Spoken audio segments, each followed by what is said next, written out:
আসসালামু আলাইকুম friends, laptop কিভাবে চালানো শিখবেন আজকে 6 নম্বর পর্বে আপনাকে স্বাগতম।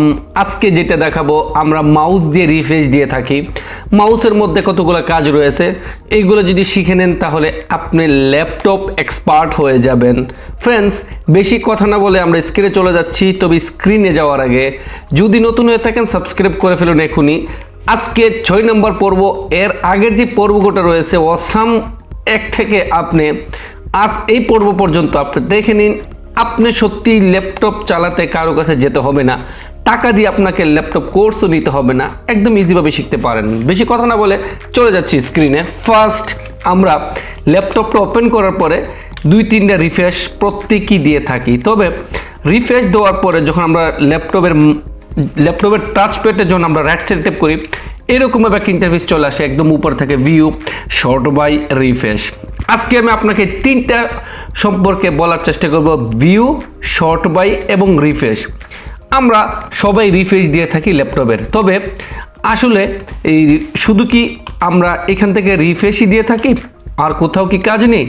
না, এর আগের পর্বে আমি আপনাকে দেখাইলাম কিভাবে স্ক্রিন সেভার সেভ করে। এখন এর পর্বে আমি দেখাবো ভিউ। ফ্রেন্ডস, আমরা যখন একদম ভিউতে নিয়ে যাব, এখানে মাউসটা রাখার সাথে সাথে কার্সার দেখেন, এখানে একদম উপরে লার্জ আইকন, মিডিয়াম এবং স্মল আইকন। আসলে জিনিসটা কি? সর্বপ্রথম আপনাকে একটু খেয়াল করে রাখতে হবে, এই জিনিসটা আমি যদি লার্জ দিই তাহলে আমার ডেস্কটপের যে সামনের যতগুলো আইকন রয়েছে সবগুলো ডাবল ডাবল বড় বড় হয়ে গেল। আমি যদি আবার মাউসের লেফট সাইডে রাইট সাইডে ট্যাপ করে যদি মিডিয়াম দেই, ফ্রেন্ডস দেখেন ছোট ছোট হয়ে গেল। তারপরে আমি যদি আবার ট্যাপ করে এইগুলাকে যদি সেম জায়গায় নিয়ে স্মল করে দেয় তাহলে এটি ছোট ছোট হয়ে গেল।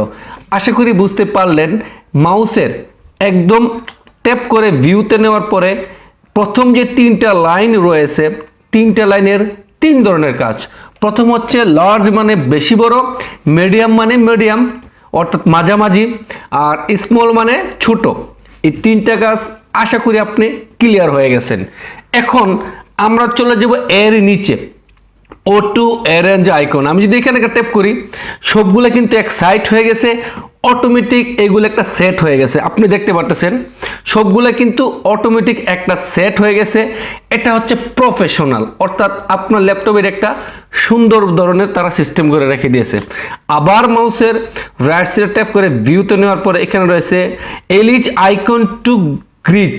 এখানে যদি একটা ট্যাপ করি ফ্রেন্ডস, এখন কি হবে, এগুলার যে নাম স্টেট বাই সিস্টেম মতো এগুলা চলে আসলো।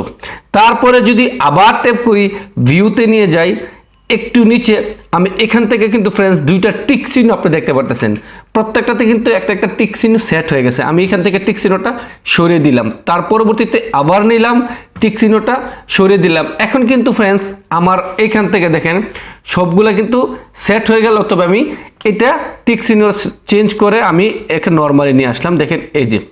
তারপরে একদম নিচে যেটা রয়েছে শো ডেস্কটপ আইকন, সুপার একটা টিপস ফ্রেন্ডস। এইটা আপনি 100 থেকে 99 জনকে আপনি জিজ্ঞাসা করবেন, কেউ জানে না জিনিসটা কি। এটা এখানে যতগুলো আইকন রয়েছে, আমি যদি এটাকে শো ডেস্কটপ আইকন ট্যাপ করি, প্রত্যেকটা আইকন কিন্তু আমার হাইড হয়ে গেল, মিনিমাইজ হয়ে গেল। এখন একটা আইকন আপনি দেখতে পাচ্ছেন না। যদি আবার মাউসের রাইট সাইডে ট্যাপ করে ভিউতে নিয়ে আবার যদি শো ডেস্কটপ আইকনে ট্যাপ করি, ফ্রেন্ডস দেখেন প্রত্যেকটা আইকন কিন্তু আমার ল্যাপটপের ডেস্কটপে চলে আসলো। সুপার একটা ট্রিক। ভালো লাগলে ভিডিওতে একটা লাইক করবেন।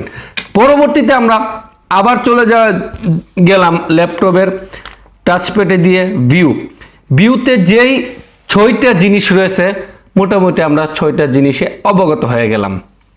এখন হয়ে গেছে ফ্রেন্ডস নিচে শর্ট বাই। আচ্ছা, শর্ট বাই জিনিসটা কি? প্রথম দেখতে পারতেছেন এখানে নেম, সাইজ, তারপরে আইটেম টাইপ, তারপরে ডেট, মোটিফাইড। আমরা যদি নেমে ট্যাপ করি তাহলে আমাদের আইকনগুলো নেম সিরিয়াল বাই হয়ে যাবে। আমি এখানে একটা ট্যাপ করলাম, তো এখন কি হলো, একটা নেম সিরিয়াল বাই হয়ে গেল। নেম অর্থাৎ আপনি যদি প্রথম দেখেন এখান থেকে কিন্তু একটা নেমে সিরিয়াল বাই সিরিয়াল নেমে চলে আসলো। আমরা যদি আবারও ট্যাপ করি শর্ট বাইয়ে নিয়ে যাই, সাইজে নিয়ে যাই, তাহলে সাইজ অনুযায়ী এটা সিস্টেম হয়ে গেল। এইগুলো হচ্ছে এই শর্টকাট ছোটোখাটো একটা কাজ। আর যদি টাইপ দেখেন আইটেম টাইপ দিয়ে দিই তাহলে এখানে টাইপ চলে আসলো, আইটেম অনুযায়ী তারা একটা সিস্টেম করে ডেস্কটপ হয়ে গেল। এরকমভাবে আবার যদি ট্যাপ করেন সাইজে গিয়ে আবার যদি দেন ডেটে, তাহলে দেখেন ডেট থেকে শুরু হলো, একদম উপর থেকে শুরু হলো, কারণ ডেট শুরু থেকে শেষ হয়। তারপরে আমি আবার চলে গেলাম, এখন গেলাম এখানে দেখেন এরকমভাবে আপনি যদি আবার নেমে দেন আবার আগের মতো চলে আসলো। এরকমভাবে ফ্রেন্ডস আপনি এইখান থেকে শর্ট বাই দিয়ে আপনি তিনটা জিনিস শিখতে পারলেন একদম ইজিভাবে। প্রত্যেকটা ল্যাপটপের ক্ষেত্রে কিন্তু এই জিনিসটা সেম থাকে, এতটুকু খেয়াল রাখবেন। প্রত্যেকটা ল্যাপটপে কম্পিউটারে এই জিনিসটা সেম থাকে, আপনি সিম্পলভাবে শিখে নিতে পারবেন। এখন কথা হচ্ছে তার নিচে কিন্তু আরও তিনটে অপশন দেখতে পারতেছেন। প্রথম হচ্ছে পেস্ট, আরেকটা হচ্ছে পেস্ট শর্টকাট, আরেকটা হচ্ছে আনডু ডিলেট, পাশাপাশি কন্ট্রোল প্লাস জেড। জিনিসটা কি ফ্রেন্ডস? কন্ট্রোল প্লাস জেড এই জিনিসটা কিভাবে কাজ করে আর আনডু ডিলেট মানে কি আমি আজকে আপনি একটু খুলে বলতেছি। আনডু ডিলেট অর্থাৎ যদি আপনি কোনো কিছু ডিলেট করে থাকেন এটাকে ফিরিয়ে আনলে এটাকে বলা হয় আনডু ডিলেট। কন্ট্রোল জেড এ ট্যাপ করলে হয়ে যাবে, অথবা মাউস দিয়ে করতে পারেন। আমি আনডু ডিলেটে যদি একটা ট্যাপ করি দেখেন তাহলে কি আমি এটা ডিলেট করেছিলাম এটা কিন্তু ফিরে চলে আসলো। যদি আবার আমি দুইটা ফটো ডিলিট করছিলাম আবার যদি ডিলিট করি ফ্রেন্ডস দেখেন আবার আরেকটা ফটো এইটাকে আমি ডিলিট করছিলাম এটাও ফিরে আসলো। আনডু ডিলিট মানে আপনি যদি ডিলিট করে থাকেন এটাকে আবার আপনাকে ফিরিয়ে দেবে যদি ল্যাপটপ বন্ধ না করে থাকেন।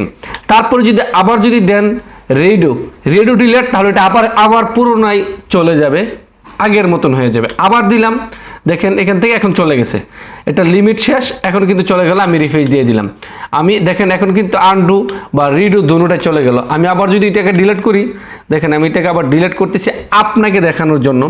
দেখেন নিচে গিয়ে ডিলিট করলাম, এটা কিন্তু চলে গেল। এখন কিন্তু দেখেন আনডু চলে আসলো, দেখেন আনডু চলে আসলো।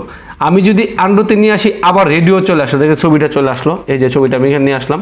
যদি আবার রেডিওতে চলে আসে দেখেন এই আবার এটা চলে গেল। একদম ইজি এবং সুইট একদম মজাদার টিপস। এগুলা আপনাকে জানতে হবে যদি ল্যাপটপ আপনি চালিয়ে থাকেন। তারপরে আপনি যদি নিচে দেখেন এখানে রয়েছে দেখেন গ্রাফিক্স। আচ্ছা এই জিনিসটা কি? আমি এখানে ট্যাপ করলাম, ট্যাপ করার পরে এখানে একটা নতুন ইন্টারফেস খুলবে, একটু খেয়াল করে দেখবেন। এই জিনিসটা কিন্তু প্রত্যেকটা ল্যাপটপের ক্ষেত্রে আপনাকে জানার প্রয়োজন। দেখেন ফ্রেন্ডস এখানে খুলে গেল, এখানে আপনি দেখেন বেসিক মুড, অ্যাডভান্স মুড, তারপরে এইখানে দেখতে পারতেছেন প্রত্যেকটা 4টা মুড এখানে রয়েছে। এখন যেটা এটা হচ্ছে বেসিক, আপনি যদি এখানে দেন দেখেন এখানে দেওয়ার পরে ওকে দিতে পারেন তাহলে আপনার এটা ল্যাপটপের যে ফলোয়িং যে মুড এগুলো কিন্তু চেঞ্জ হয়ে গেল। দেখেন আপনার ল্যাপটপের এখানে কিন্তু সব কিছু A to Z চলে আসলো। এখান থেকে আপনি এই জিনিসটা করতে পারবেন। আর আমারটা হচ্ছে ইন্টেল, এখান থেকে সব কিছু আপনার ল্যাপটপের সামনে চলে আসলো। আপাতত আমি এটাকে কেটে দিচ্ছি, এটা একটু গভীরতা সহকারে আপনাকে বলতে হবে, তাই আজকে ডিপলি যাচ্ছি না। তাই এই দুইটা অপশনে আপনাকে আমি আপাতত পরবর্তী এক পর্বে বলবো। তো আজকে এই শর্টকাটে আপনাকে ইজিভাবে সুন্দর এই টিপসটি দেখালাম। পাশাপাশি একটা কথা আপনাকে বলতে হবে ফ্রেন্ডস, এরকম আমরা ল্যাপটপ যে পর্বটা শুরু করেছি আপনার জন্য শুরু করেছি, কেননা আপনাকে আমরা যতটুকু পারি দেখানোর চেষ্টা করি। পাশাপাশি এই আমাদের চ্যানেলে সবচাইতে যেটা প্রত্যেকটা কমেন্টের উত্তর দেওয়া হয়, প্রয়োজন মোতাবেক কমেন্ট অনুযায়ী আমরা ভিডিও তৈরি করে আপলোড করে থাকি। প্রত্যেকটা কমেন্ট আমাদের কাছে অত্যন্ত মূল্যায়ন এবং প্রত্যেকটা আমাদের সদস্যের রিকোয়েস্ট আমাদের কাছে অত্যন্ত মূল্যায়ন। আজকে এই পর্যন্ত, পরবর্তীতে আরও অসাম কিছু ট্রিক্স নিয়ে চলে আসবো। ভালো থাকেন, সুস্থ থাকেন, আল্লাহ হাফেজ।